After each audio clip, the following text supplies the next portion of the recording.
បងប្អូនថ្ងៃមុនក៏មានសំណួរសួរមួយថាហេតុផលបានជាយើងត្រូវប្រើជាមួយនឹង Toyota Alphard Hybrid អូខេបាទសម្រាប់បងប្អូនដែលមានជាលក្ខណៈគ្រួសារដែលចង់សំចៃហើយ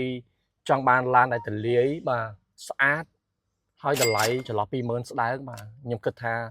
Toyota Alphard គឺជាឡានមួយដែលត្រូវជាមួយនឹងគោលដែលបងប្អូនចង់បានជិះជាពិសេសបាទគឺម្លាស់គឺធូរថ្លៃមិនថ្លៃទេបាទហើយ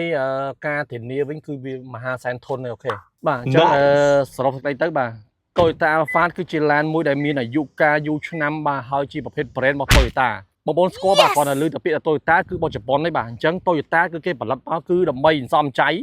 តម្លៃសមរម្យហើយធន់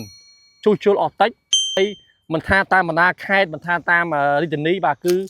ជាងគឺជំនាញបាទជួសជុលដូចគ្នាបានដោយសារវាទ្រំទលាយគឺម្លាស់ច្រើនតម្លៃវាល្មមសមនឹងប្រើប្រាស់បាទអញ្ចឹង Toyota Alphard នេះគឺជាប្រភេទ Hybrid ឆ្នាំ2012ដែលជាប្រភេទ Hybrid ម៉ាស៊ីនលាយជាមួយនឹងអាគុយបាទ100គីឡូចាយសាំងត្រឹមតែ6លីត្រទៅ7លីត្រតែប៉ុណ្ណោះបាទអញ្ចឹងបងប្អូនដែលចង់ជិះចង់បានឬក៏ចង់ប្រើប្រាស់បាទសូមអញ្ជើញមកបាននៅ Top Auto ជាពិសេសឡាននេះស្អាតមែនទែនបងប្អូនស្អាតទាំងឡានស្អាតទាំងតម្លៃស្អាតទាំងការធានា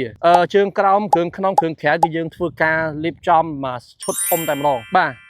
តែទៅជាមួយតម្លៃវិញបាទ20ស្ដើងនេះបាទតម្លៃត្រឹមតែ20ស្ដើងទេបងប្អូនអាចមើលបាននៅ Top Auto ជាពិសេសបងប្អូនដែលមានបំណងចង់វាយដូរលុយសុទ្ធរំលោះតម្លៃគឺខ្ញុំដាក់ដូចគ្នាបាទដូចគ្នាណាបាទអញ្ចឹងកុំបារម្ភថាអូទិញលុយសុទ្ធបាទតម្លៃផ្សេងទិញបងលុយតម្លៃផ្សេងបាទវាយដូរតម្លៃផ្សេងបាច់ខ្វល់បងខ្វល់តែម្យ៉ាងទេបាទមកមើលឡានពីចិត្តជជែកគ្នាដកឡានតែម្ដងបាទអញ្ចឹងត្រូវការ Alphard ទៅមក Top Auto បាទអរគុណច្រើន